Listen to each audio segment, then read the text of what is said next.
दो मॉडर्न भाभियों की एक सीधी ननद। मिनी स्कर्ट और जींस में रेशमा और आलिया गले में वरमाला पहने संतोष और गौरव के साथ दरवाजे पर खड़ी हैं। क्या हम अंदर आ सकते हैं? ये नज़ारा देखकर गोदावरी के हाथों की पूजा की थाली छूटकर जमीन पर गिर जाती है। नहीं, ये क्या है गौरव और संतोष? पड़ गए ना सोच में कि भाई ये आखिर हो क्या रहा है? तो चलिए हम बताते हैं। एक गांव में गोदावरी अपने दो जुड़वा बेटों, एक बेटी और पति एकलव्य के साथ रहती है। दोनों बेटों ने शहर में ही पढ़ाई की और अब नौकरी भी वहीं कर रहे हैं। उम्र शादी की हो चली थी, जिसके कारण आए दिन गोदावरी अपने बेटों के लिए लड़कियां देखती रहती।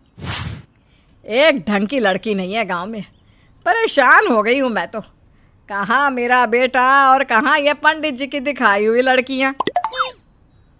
इतने भी कोई सुपुत्र पैदा नहीं किए भाग्यवान आपने जो इतना बन रही है। जो भाग्य में होगी आ जाएगी। तभी पड़ोसन नंदा दरवाजे पर आती है।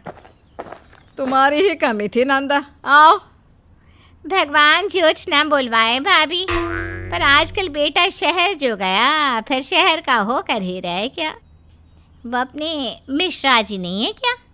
बेचारे का एक ही बेटा, वो भी शहर में किसी गोरी के साथ रह क्या? मैं तो कहती हूँ समय रहते दोनों बेटों को बुला लो। तू तो मुझे मत ही बता।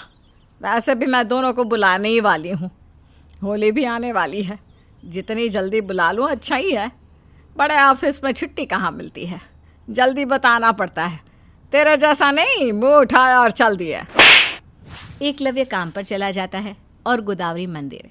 कुछ देर में गोदावरी मंदिर से लौटी कि क्या देखती है, दरवाजे पर एक लड़की मिनी स्कर्ट में और एक लड़की जींस में खड़ी है और उनके साथ गौरव और संतोष भी खड़े थे। क्या हम अंदर आ सकते हैं?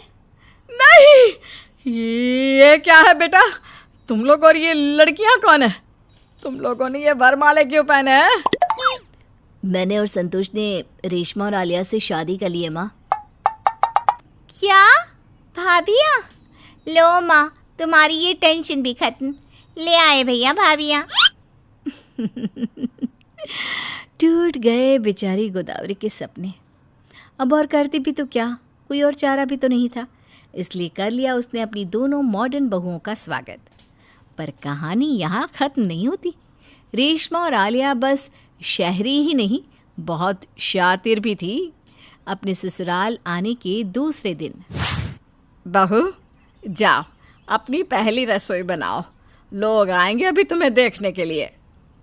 ठीक है मॉम। जी मॉम। आलिया और रेशमा रसोई में जाती है, पर दोनों को कुछ भी बनाना नहीं आता। अब क्या करे रेशमा? अरे प्रिया कब काम आएगी, बुला लेते हैं उसे। रेशमा चुपके से प्रिया को रसोई में बुलाती है। मैं तो रसोई बना ही लेती प्रिया, पर मुझे ना बहुत उल्टी आ रही है। इतने ताज़े घी की स्मेल की आदत नहीं है ना, क्या करूँ मैं? और मेरे तो पैर में मोच है, पर क्या फ़र्क पड़ता है? भाभी आपकी ननद है ना, अब दोनों आराम कीजिए, मैं सब कर दूंगी। किसे पता भी नहीं चलेगा कि किसने क्या बनाया है। अब प्रिया सारा खाना बनाती है और मेहमानों के आने के बाद उन्हें खाना परोसकर वाह वाहियाँ लूटती हैं रेशमा और आलिया। शहर की पढ़ी लिखी और मॉडर्न होकर भी इतनी गुणवान, वाह बहू मान गए। तुम भी इनसे कुछ सीखो प्रिया, कुछ दिन में तुम्हारी भी शादी होने वाली है। जी पिताजी। अब तो बहुएं आ गई हैं, मैं आराम से कुछ दिन अपनी बहन के यहाँ हो आती हूँ। तुम दोनों गौरव और संतोष अपने ससुर जी और प्रिया के खाने पीने का ख्याल तो रख लोगे ना? हाँ हाँ सासू माँ, झाड़ू पोछा कपड़ा सब आता है हमें। गोदावरी अपनी बहन के घर चली जाती है और आलिया और रेशमा सुबह 5 बजे का अलार्म लगाकर सो जाती हैं। सुबह अलार्म बजते ही दोनों झट से उठकर सीधा प्रिया के कमरे में पहुंच जाती है। प्रिया चलो घर की सफाई कर दो और पूजा भी कर देना। हाँ, माँ जी ने हमें तुम्हें सब सिखाने को कहा है। सारे काम तो हम ही कर लेते, पर शादी के पहले तुम सब सीख लो तो तुम्हें ही काम आएगा ना, इसलिए अब से नो कॉलेज। ठीक है भाभी, आप कहती हैं तो सही कहती होंगी। प्रिया दिन भर घर के सभी काम अकेले करती और एकलव्य और अपने पतियों के आते ही दोनों बहुएं झूठ मूठ का काम पर लग जाती और प्रिया को सोने भेज दिया करती। ये प्रिया एक भी काम नहीं करती, जब देखो आराम। ये नहीं कि भाभीयों की कुछ मदद कर दे। हाँ पिताजी, देख रहे हैं ना आप, जब से माँ गई है तब से बहुत कामचोर हो गई है ये। प्रिया ऐसे तो नहीं थी, पर ठीक है, कोई बात नहीं। एक रिश्ता आया हुआ है प्रिया के लिए। सोचा था कुछ दिन रुक जाओ, पर कल ही उन्हें घर पर बुला लेता हूँ।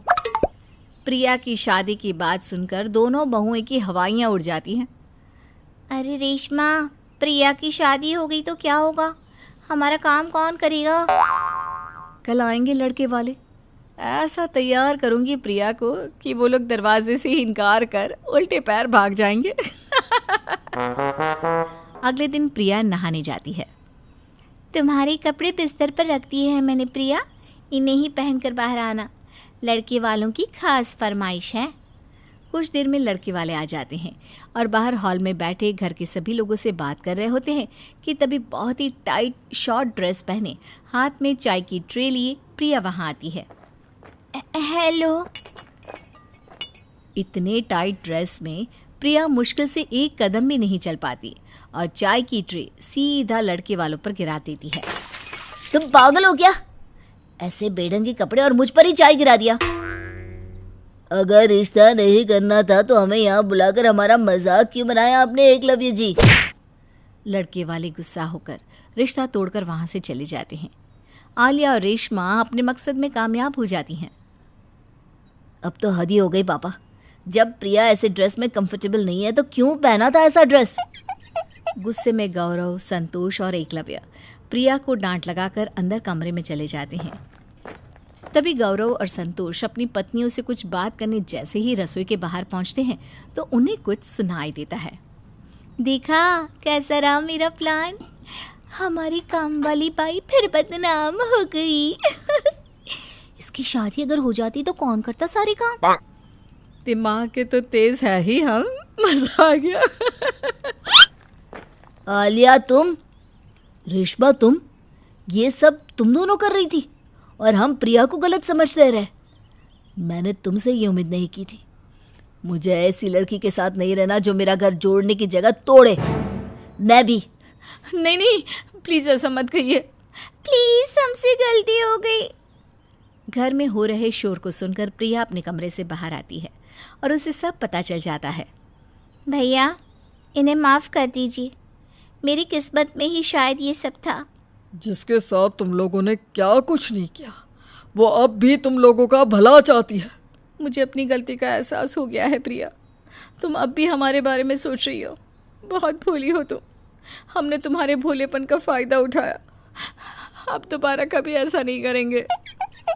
आलिया और रेशमा को अपनी गलती का एहसास हो जाता है और दोनों प्रिया को अपनी बहन की तरह मानने लग जाती है और पूरा परिवार खुशी खुशी रहने लग जाता है।